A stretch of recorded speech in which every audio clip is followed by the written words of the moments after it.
പ്രണാമം. നമുക്ക് ശ്രീ വാൽമീകി രാമായണം കഴിഞ്ഞ ദിവസത്തിൻ്റെ ബാക്കി ഭാഗത്തിലേക്ക് തന്നെ മടങ്ങാം. അല്ലയോ വിശാലാക്ഷിയായ വൈദേഹി, എൻ്റെ അതുല്യ രാജ്യതന്ത്രവും ജീവിതവും നിന്റെ അധീനത്തിലായി തീർന്നു. ദേവി എൻ്റെ ജീവനേക്കാൾ അധികം നിന്നെ സ്നേഹിക്കുന്നു. സീതെ, അനേകം സുന്ദരി രത്നങ്ങൾ എൻ്റെ പത്നിമാരായും മറ്റും ഇവിടെയുണ്ട്. അവരുടെ മുഴുവൻ അതീശ്വരിയായി നിന്നെ ഞാൻ അവരോധിക്കാം. മറ്റൊന്നും തന്നെ ഈ മനസ്സിൽ ചിന്തിക്കരുതേ. ദേവിയുടെ എല്ലാവിധ ശ്രേയസ്സിനും മാർഗം എൻ്റെ ഉപദേശം സ്വീകരിക്കുകയാണ്.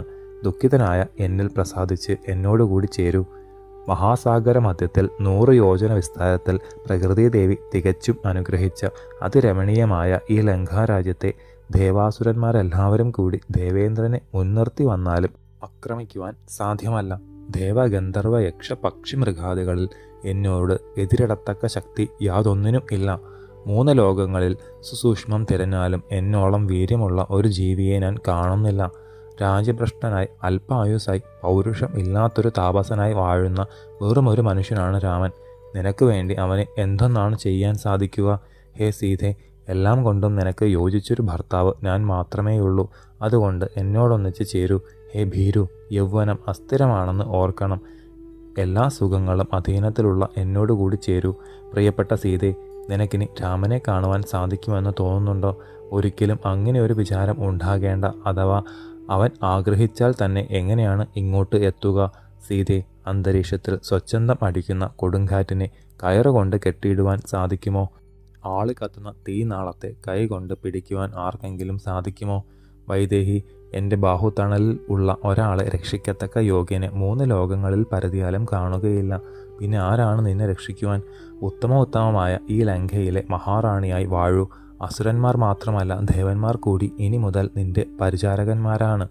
ചക്രവർത്തിനിയായി അഭിഷേകം ചെയ്ത ജലധാരയാൽ ശീതള ശിരസോടെ ഭവതി എന്നെ സംതൃപ്തനാക്കണം. വൈദേഹി, നിന്റെ ദുരിതങ്ങളെല്ലാം വനവാസത്താൽ തീർന്നു കഴിഞ്ഞു. ഇവിടുന്ന് അങ്ങോട്ട് സുഖം അനുഭവിക്കുവാനുള്ള കാലമായി.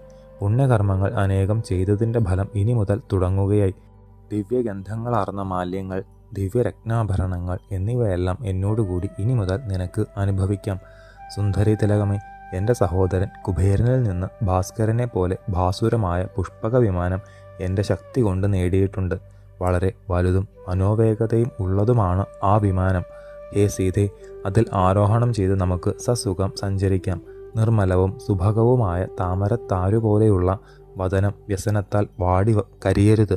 രാക്ഷസേശ്വരൻ്റെ മനോഹര വാക്കുകേട്ട മൈഥിലി ദേവി പൂർണ്ണചന്ദ്ര സുന്ദരമായ മുഖം ഉത്തരീയ വസ്ത്രം കൊണ്ട് പൊത്തി കണ്ണീരൊലിപ്പിച്ച് അസ്വസ്ഥയായി നിൽക്കുക മാത്രം ചെയ്തു. ചിന്താവിവർണയും ധ്യാനനിരതയുമായ ദേവിയോട് മഹാപാപിയായ രാവണൻ വീണ്ടും തുടർന്നു. ഹേ വൈദേഹി, ധർമ്മലോപം പറ്റുമെന്ന് വിചാരിച്ച് ലജ്ജിക്കേണ്ട. ആർഷവിധിയാണിത്. ദേവിയിൽ എനിക്കുള്ള ഈ അതുല്യ സ്നേഹം പൂർവ്വബന്ധത്തെ കാണിക്കുന്നതല്ലേ?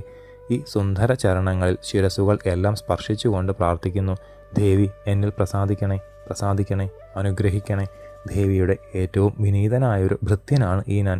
എൻ്റെ ഹൃദയചൂടിൻ്റെ കാഠിന്യം എത്രമാത്രമാണെന്നത് ഈ അപേക്ഷാവാക്കുകളിൽ നിന്ന് അറിയാമല്ലോ. എൻ്റെ ഹൃദയഗതിയും ഓർമ്മിക്കണേ. ഏതൊരു സ്ത്രീയുടെ മുന്നിലും ഈ രാവണൻ ഇതുവരെ തല കുനിച്ചിട്ടില്ല. ഇത്തരത്തിൽ വിനീത വാക്കുകൾ പറഞ്ഞിട്ടില്ല. അന്തകന് അധീനനായി കഴിഞ്ഞ രാവണൻ ജനകരാജപുത്രി തൻ്റെ കീഴിലായെന്ന് വിചാരിച്ചാണ് ഇത്രയും പറഞ്ഞത്. രാവണൻ്റെ ജൽപ്പനങ്ങൾ കേട്ട വൈദേഹിക്ക് അസഹ്യ ദുഃഖമാണ് ഉണ്ടായതെങ്കിലും ഭയത്തിൻ്റെ കണിക പോലും ആ ധീരവനിതയിൽ അങ്കുരിച്ചില്ല. ഒരു പുല്ലെടുത്ത് മുന്നിലിട്ട് ദേവി ഉത്തരം പറഞ്ഞു. സത്യസന്ധനും അനശ്വര യശസ് ആർജിച്ചവനുമാണ് മഹാരാജ ദശരഥൻ. ധർമ്മത്തിൻ്റെ സേതു പോലെ അചഞ്ചലമായ അവിടുത്തെ സീമന്തപുത്രൻ 3 ഉലകിലും പുകഴാർന്ന ധാർമ്മികാഗ്രസരൻ. നീണ്ടുരുണ്ട് ബലിഷ്ഠങ്ങളായ ബാഹുക്കൾ, വിശാലവും ആയതവുമായ നയനങ്ങൾ എന്നിവ ഒത്തുചേർന്ന ശ്രീരാമചന്ദ്രൻ. ലോകനാഥനായ അവിടുന്നാണ് എൻ്റെ ഭർത്താവ്. ഇക്ഷ്വാകുവംശജാതനായ ആ രാജകേസരി സഹോദരൻ ലക്ഷ്മണനോട് ഒന്നിച്ചു വന്ന് നിന്റെ ജീവനെ അപഹരിക്കും. ദേവദേവനായ അദ്ദേഹം കാണുകയാണ് നീ എന്നെ കൊണ്ടുപോകുന്നു എന്ന് ഇരുന്നെങ്കിൽ ജനസ്ഥാനത്തിൽ വെച്ചു തന്നെ നിനക്കും കരൻ്റെ ഗതി സംഭവിക്കുമായിരുന്നു. ഹേ രാക്ഷസേശ്വര, അതിബലവാന്മാരായ നിന്റെ സൈന്യങ്ങൾ രഘുവീരൻ്റെ മുന്നിലെത്തിയാൽ ഗരുഡ സമീപത്തിൽ എത്തുന്ന സർപ്പങ്ങളെപ്പോലെ വിഷരഹിതരായി തീരും. എൻ്റെ ഭർത്താവിൻ്റെ കോദണ്ഡത്തിൽ നിന്ന് ഉയരുന്ന നിശിത ശരങ്ങൾ, പൊൻ കെട്ടിയ രാമബാണങ്ങൾ ഗംഗാതീരങ്ങളെ അലകൾ എന്ന പോലെ നിന്റെ ശരീരത്തെ നുറുക്കി വീഴ്ത്തും. ശേഷം ചരിതം നമുക്ക് അടുത്ത ഭാഗത്തിലൂടെ കാണാം. ഗുരുപാദങ്ങളിൽ സാഷ്ടാംഗ പ്രണാമത്തോടെ നമസ്കാരം.